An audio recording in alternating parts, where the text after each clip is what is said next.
व्यक्ति निर्माण का एक उद्योग है संघ। 1 घंटे की शाखा जो है, एक अच्छे स्वयंसेवक के क्या गुण होने चाहिए? राष्ट्रभक्ति के संस्कार होते हैं। संघ ने क्या किया है, देश के हर मोड़ पर संघ खड़ा हुआ दिखाई देगा।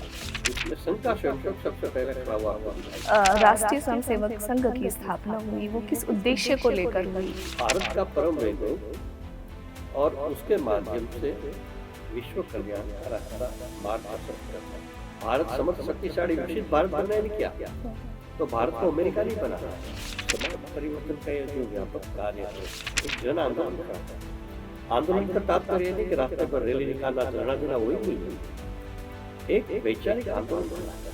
वो संघ का मूल चिंतन भारतीय चिंतन ही है, सनातन चिंतन जो है, सनातन हमारा। संघ के लिए प्रचार विभाग की आवश्यकता क्यों पड़ी? इसलिए प्रचार विभाग मुझे लगता है कि बहुत महत्वपूर्ण है आज, और संघ का कार्य पूरा सकारात्मक है। जी जी। तो इस दृष्टि से प्रचार विभाग का अत्यंत महत्व है। तब संघ क्या है सही समझना। नमस्कार, आप देख रहे हैं प्रेरणा मीडिया और मैं हूं डॉक्टर नीलम कुमारी। स्वागत है आपका आज के इस विशेष साक्षात्कार में, जिसमें मिलेंगे हम आज एक ऐसे व्यक्तित्व से जो बहुमुखी प्रतिभा के धनी हैं और जिन्होंने संघ को, जैसा कि हम संघ को जानते हैं राष्ट्रीय स्वयंसेवक संघ के नाम से, बहुत निकट से जाना है, समझा है, देखा है, या यूँ कहें कि बहुत जिया है। और अगर उनके व्यक्तित्व में कहें तो उनका एक ध्येय वाक्य है कि अगर हमें देश को बदलना है तो शिक्षा को बदलना होगा। जी हाँ, मैं बात कर रही हूँ हम सभी के चित परिचित शिक्षा संस्कृति उत्थान न्यास के राष्ट्रीय सचिव माननीय अतुल भाई जी कोठारी के बारे में। आज अब साक्षात्कार को शुरू करने से पहले मैं आप सभी से आज के हमारे मुख्य अतिथि के बारे में आपसे परिचय करा दूं। जैसा कि हम सभी जानते हैं कि माननीय अतुल भाई जी कोठारी जी, आप संघ के वरिष्ठ प्रचारक हैं। आप भारतीय भाषा मंच एवं भारतीय भाषा अभियान के संरक्षक हैं। शिक्षा स्वास्थ्य न्यास एवं दक्षिणा फाउंडेशन के आप संस्थापक सदस्य हैं। राष्ट्रीय शिक्षा नीति 2020 के क्रियान्वयन में विभिन्न विद्यालयों के टास्क फोर्स में आप मानद सलाहकार हैं। आप केंद्रीय विश्वविद्यालय हिमाचल प्रदेश में हिंदू अध्ययन में प्रोफेसर ऑफ प्रैक्टिस हैं। विभिन्न विश्वविद्यालयों एवं शैक्षिक संस्थाओं में आप विषय विशेषज्ञ के रूप में आप संबंधित हैं। आपने अनेकों देश और विदेश की यात्राएं की हैं, जिसमें अमेरिका और मॉरिशस विशेष रूप से उल्लेखनीय हैं, जहां पर आपने शिक्षा संस्कृति से जुड़े हुए अपने व्याख्यान दिए हैं। शिक्षा के क्षेत्र में आपके उत्कृष्ट योगदान को देखते हुए आपको डीलिट की मानद उपाधि से भी अलंकृत किया गया है। आपने अनेक पुस्तकों का लेखन एवं संपादन किया है, जिसमें उल्लेखनीय है कि आपके 142 से भी अधिक शोध पत्रों एवं आलेखों का विभिन्न पत्र पत्रिकाओं में संपादन हो चुका है। आप चरित्र निर्माण एवं व्यक्तित्व के समग्र विकास पाठ्यक्रम समिति के भी आप सदस्य हैं। आपको शिक्षा मंत्रालय भारत सरकार के केंद्रीय संस्थान की अखिल भारतीय हिंदी सेवी सम्मान योजना के अंतर्गत पंडित मदन मोहन मालवीय जी पुरस्कार से भी सम्मानित किया गया है। आपने शिक्षा संस्कृति उत्थान न्यास के माध्यम से 3 ध्येय वाक्य दिए हैं जो काफ़ी प्रचलित हैं। समस्या नहीं, समाधान के बारे में बात करें। माँ, मातृभाषा और मातृभूमि का कोई विकल्प नहीं। देश को बदलना है तो शिक्षा को बदलना होगा। आइए आज मुलाकात करते हैं आज ऐसे ही बहुमुखी प्रतिभा के धनी आदरणीय अतुल भाई जी कोठारी से। आज हमारी जो चर्चा का विषय है वो रहेगा कि संघ को जैसा मैंने देखा। तो सबसे पहला प्रश्न मेरा आपसे यह है कि आपकी दृष्टि में संघ क्या है? संघ का जो मुख्य कार्य है वो है, एक प्रकार से कहना है तो व्यक्ति निर्माण का एक उद्योग है संघ। क्योंकि संघ ने इस 100 वर्ष में देश भर में लाखों लोग ऐसे निर्माण किए हैं कि जो आज देश के विभिन्न व्यवस्थाओं में विभिन्न क्षेत्रों में नेतृत्व कर रहे हैं। शायद किसी भी क्षेत्र को संघ ने छोड़ा नहीं है। संघ में प्रत्यक्ष कार्य कर रहे वैसे लोग तो बहुत है ही, लेकिन साथ साथ शिक्षा क्षेत्र हो, सामाजिक क्षेत्र हो, आर्थिक क्षेत्र हो, राजनीतिक क्षेत्र हो, कला का क्षेत्र हो, ऐसे विभिन्न क्षेत्रों में आज शीर्षस्थ नेतृत्व करने वाले लोग जो देश में हैं, ये संघ के लोग हैं। अर्थात विभिन्न समूहों की बात करें तो वनवासी क्षेत्र है, मजदूर का क्षेत्र है, विद्यार्थियों का क्षेत्र है, शिक्षकों का क्षेत्र है। इन सभी क्षेत्रों में संघ से निकले हुए स्वयंसेवक ने वहाँ विभिन्न प्रकार के संगठन खड़े किए और वहाँ आज एक देश के सब संगठन, लगभग राष्ट्रीय स्तर के सबसे बड़े संगठन, कुछ संगठन तो अंतर्राष्ट्रीय स्तर के संगठन बन गए हैं और देश के विभिन्न व्यवस्थाओं में सुधार परिवर्तन का नेतृत्व कर रहे हैं। तो ऐसे ये संघ की 1 घंटे की शाखा जो है उसका ये परिणाम है जी। तो ये मुख्य कार्य संघ का है मेरी दृष्टि में संघ मुख्य कार्य है ये संघ का। बिल्कुल, जैसा कि अभी आपने बताया कि अगर संघ को जानना है तो संघ की शाखा में आइए और न जाने लाखों कार्यकर्ताओं का निर्माण संघ की शाखा में होता है। तो मेरा दूसरा प्रश्न इसी पर है कि जो हमारे स्वयंसेवक हैं, एक अच्छे स्वयंसेवक के क्या गुण होने चाहिए, क्या गुण हो सकते हैं? स्वयंसेवक का जो मुख्य है कि इनका तो उत्कृष्ट चरित्र होता है, एक तो पहली बात है। दूसरी बात है उनके रग रग में, उनके कण कण में राष्ट्रभक्ति के संस्कार होते हैं। ये संघ के स्वयंसेवक की मुख्य पहचान है मेरी दृष्टि से और इसके कारण ही संघ के कार्य की देश भर में इतनी विश्वसनीयता बनी है कि संघ का स्वयंसेवक होगा तो वो राष्ट्रभक्त होगा, समाज के प्रति संवेदनशील होगा और चरित्रवान स्वयंसेवक होगा। इस प्रकार की एक छवि संघ की आज समाज में भी है जी। अभी अगर हम आपातकालीन स्थिति की बात करें तो सब जगह आपने देखा होगा, प्रचलित है, सब कहते हैं कि जब भी आपातकालीन स्थिति आती है संघ का स्वयंसेवक हमेशा तत्पर रहता है, खड़ा रहता है। तो उस दृष्टि से आप संघ के कार्यकर्ताओं को कैसे देखते हैं? देखिए, कई लोग जो संघ से परिचित नहीं या दूर से देखते हैं या अनावश्यक विरोध करने वाले भी होते हैं, वो कहते हैं कि संघ ने क्या किया इस देश में।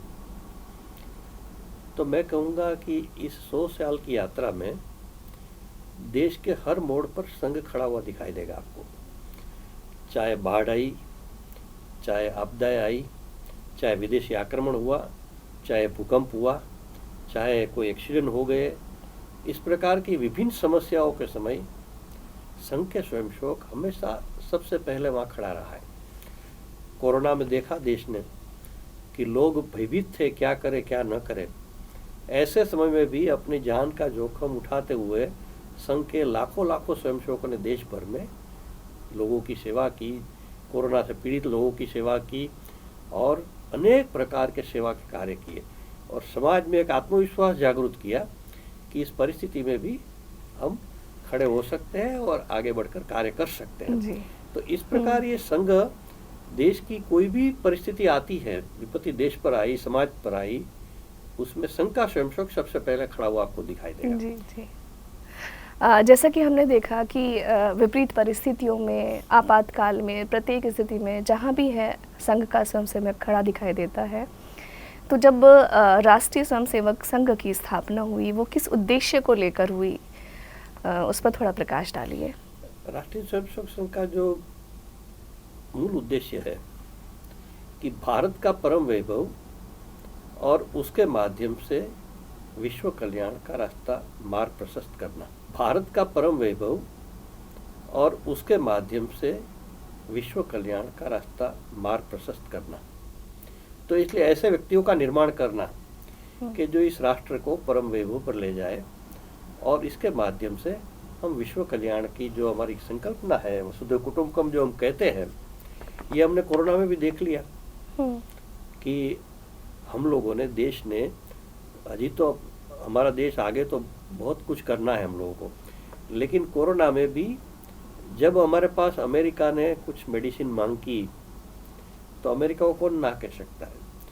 लेकिन भारत ने क्या कहा कि हम पहले, हमारे अड़ोस पड़ोसी देश है जो गरीब है, पीड़ित है, जो हमारे पर निर्भर है, उन लोगों को पहले हम सहयोग करेंगे, बाद में आपको भी देंगे जी। तो ये जो भारत की संकल्पना है कि विश्व कल्याण करना, यानी यही भारत है कि भारत विश्व गुरु बनना है, नहीं क्या, भारत समर्थ शक्तिशाली विकसित भारत बनना है, नहीं क्या।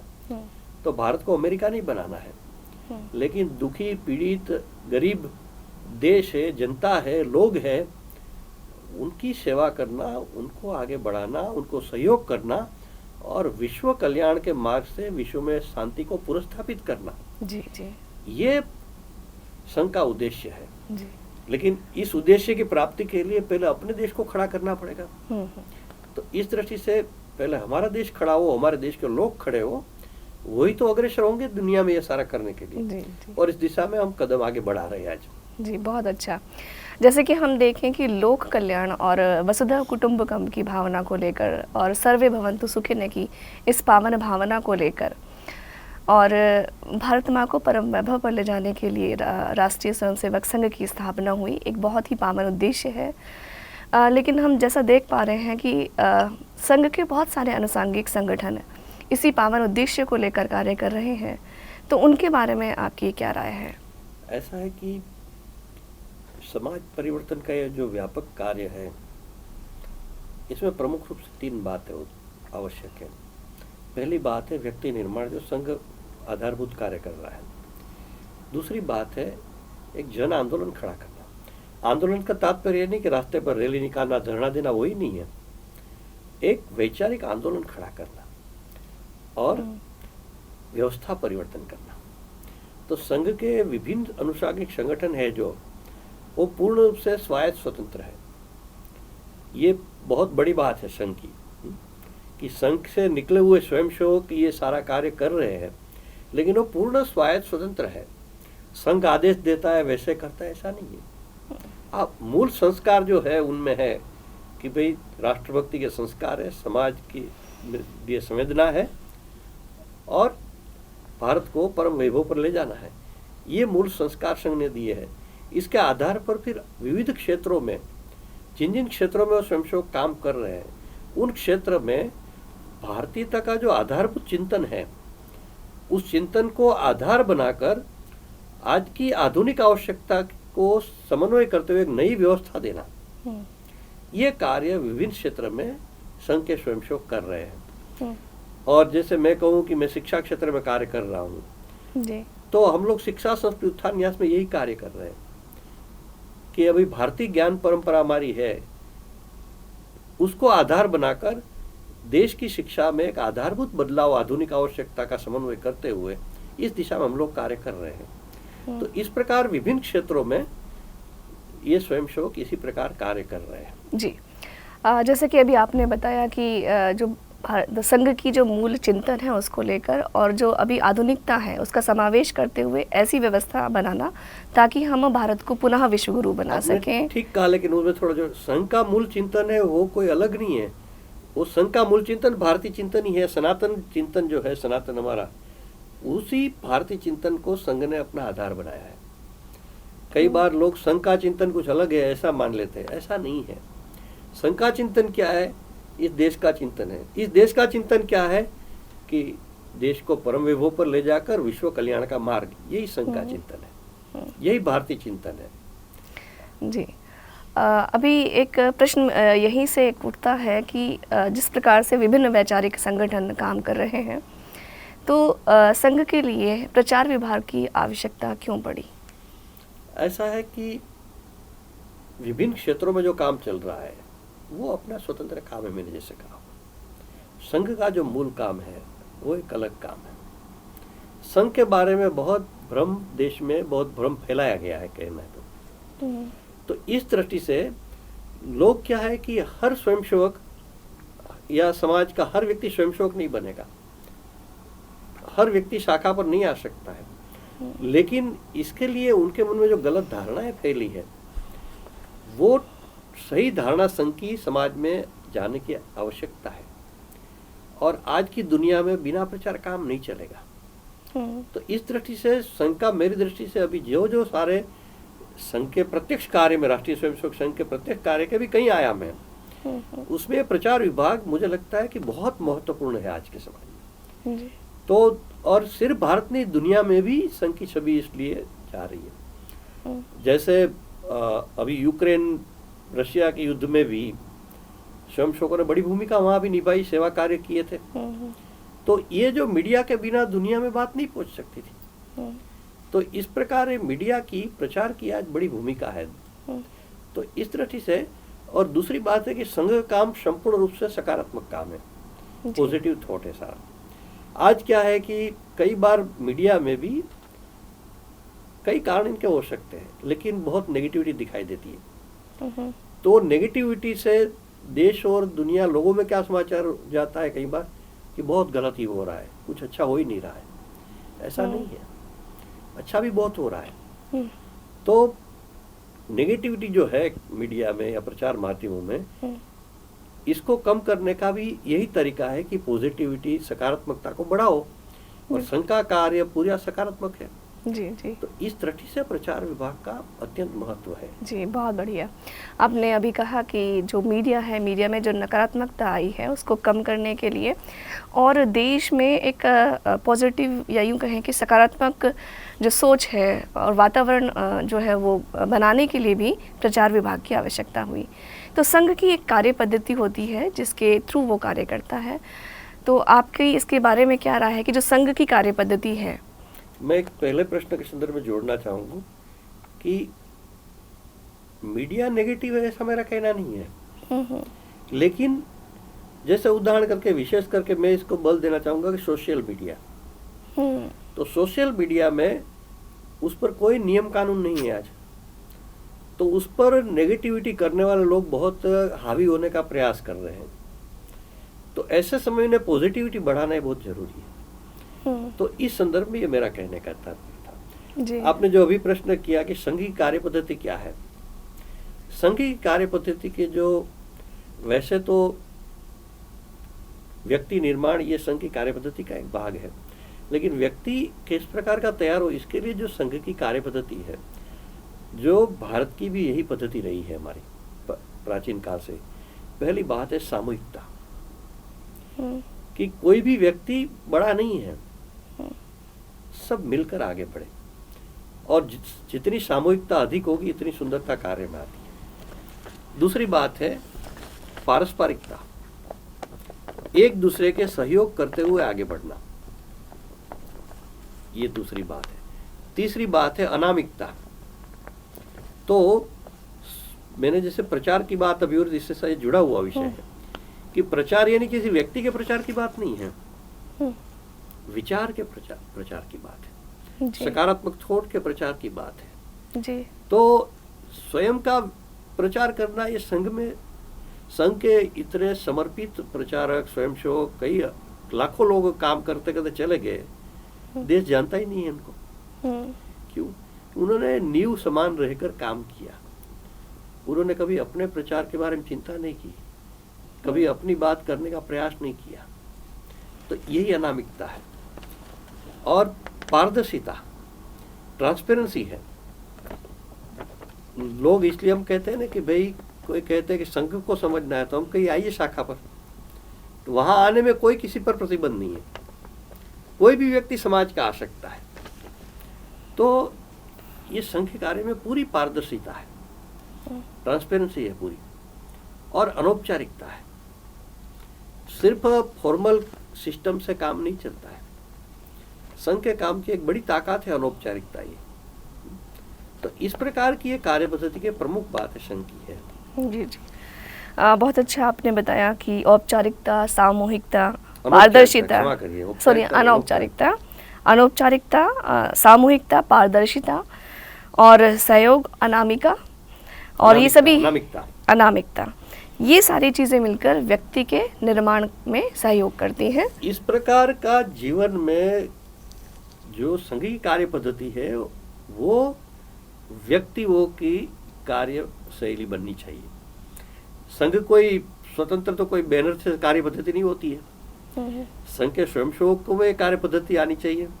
तो संगठन के स्तर पर, संस्था के स्तर पर कार्य पद्धति कहते हैं, और व्यक्ति में उसको कार्य शैली कहते हैं जी। तो इस प्रकार की जिनकी कार्य शैली है, ऐसे स्वयंसेवक तैयार होते हैं संघ में से जी। वो फिर समाज जीवन को सही नेतृत्व विभिन्न क्षेत्रों में दे रहे हैं और सही प्रकार से समाज जीवन में काम करते हैं। और अनौपचारिकता की जरूरत है, इसलिए कि औपचारिकता की जरूरत नहीं है क्या? तो औपचारिक तो हर काम में औपचारिकता होती है, काम का अर्थ ही औपचारिक होता है वैसे संस्था संगठन के, लेकिन सिर्फ औपचारिकता से काम नहीं होता है। तो एक परिवार भाव हमारा जो कहते हैं, भारत की सबसे बड़ी विशेषता है, वो अनौपचारिकता से आता है। तो औपचारिकता के साथ अनौपचारिकता का भी विशेष महत्व, दोनों का संतुलन होना चाहिए। संतुलन होना चाहिए, ये दृष्टि बिल्कुल जी। अभी इसी क्रम में अगर मैं आपसे पूछूं कि संघ के समय कोई ऐसा आपका संस्मरण जिसे संघ में जानने में आपको बहुत सहायता मिली हो, कोई आपका बहुत अच्छा संस्मरण हो, तो उससे हमें ज़रूर साझा कीजिएगा। वैसे हम शाखा में छोटे उम्र में जाते थे, तब तो क्या है, खेलने जाए इस प्रकार का होता है। स्वयं सेवकों को इतनी छोटी उम्र में कोई बहुत समझ नहीं होती है, आनंद आता है इसलिए जाते हैं, मित्र बनते हैं बहुत सारे। लेकिन जब गुजरात में मोरबी में एक बहुत बड़ी पूर्व होनारत हुई थी 79 में, तो उस समय हम लोग वहाँ काम के लिए गए थे। तो उस समय जो देखा चित्र, और हम लोग भी इसमें काम में सम्मिलित रहे, कि जो इस प्रकार की बाढ़ आई थी कि कई व्यक्ति के मृतदेह, लाशें पेड़ों पर लटकी हुई थी, और 2, 4, 5 दिन हो गया तो फिर इसमें तो दुर्गंध भी आती है। ऐसी स्थिति में प्रशासन के लोग भी कई बार वहां नहीं जाते थे। ऐसी जगह स्वयंसेवकों ने जाकर ये सारे कार्य किए। तो ये संघ है सही में, कि मैंने कहा ना, जो कि समाज के सुख दुख में हर क्षण, हर पल, हर आपत्ति में, विपत्ति में संघ का स्वयंसेवक खड़ा दिखता है। वो एक बड़े लेवल पर अनुभव हमने उस समय किया। छोटे मोटे अनुभव हमने किए थे पहले, लेकिन ये जो महीनों तक, वर्षों तक काम किया वहां संघ ने, तो ऐसे अनेक घटना है। कच्छ में जब भूकंप आया, तो मैं उस समय ट्रेन में था, भूकंप आया तो, यानी ट्रेन में नहीं क्या, मैं गुजरात पहुंच गया था और उस ट्रेन में ही था। तो मैं वो दक्षिण की तरफ था, तो वहाँ इतना ज्यादा प्रभाव नहीं था। तो ट्रेन में तो वैसे भी झर्क होते हैं, तो छोटा झर्क अनुभव नहीं होता है। तो मैं सूरत उतरा, तो वहां से बातचीत समझ में आई कि ऐसा कुछ हो गया है। तो मैं कार्यालय पर गया संघ के, तो फिर मैंने बातचीत की वहाँ के प्रचारक से, तो कि यहाँ भी कुछ जगहों पर ज़्यादा असर है, तो वहाँ काम शुरू हो गया है। तो मैं देखने गया, तो भूकंप हुआ था, और उसी दिन से वहाँ स्वयंसेवक, हजारों स्वयंसेवक काम में लग गए थे। फिर मैं वहाँ सारा देखकर अहमदाबाद गया, और अहमदाबाद से फिर मैं उसी दूसरे दिन रात को हम दूसरे दिन सुबह निकले, और घूमते घूमते जहाँ था वहाँ से रात को कच्छ में गए। तो कच्छ में गए तो वहाँ अंजार में वहाँ के माननीय जिला संचालक हमको मिले जी। तो हम मिले, नमस्कार हुआ, बातचीत हुई। फिर थोड़ी, हमको मालूम नहीं था, थोड़ा वो कुछ काम में गए, तो वहाँ दूसरे स्वयंसेवक खड़े थे। उन्होंने मुझे हमको कहा कि आपको मालूम है क्या? मैंने कहा क्या मालूम, बताइए।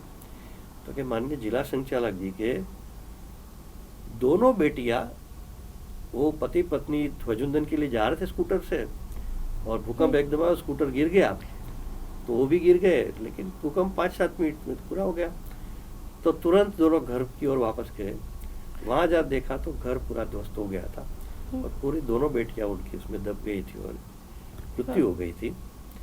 उन्होंने तुरंत वहां सब सफाई करके, हो गए लोगों सहयोग से, और तुरंत अंतिम संस्कार दोनों लड़कियों करके बाद में स्वयं पूरे सेवा कार्य में लग गए थे।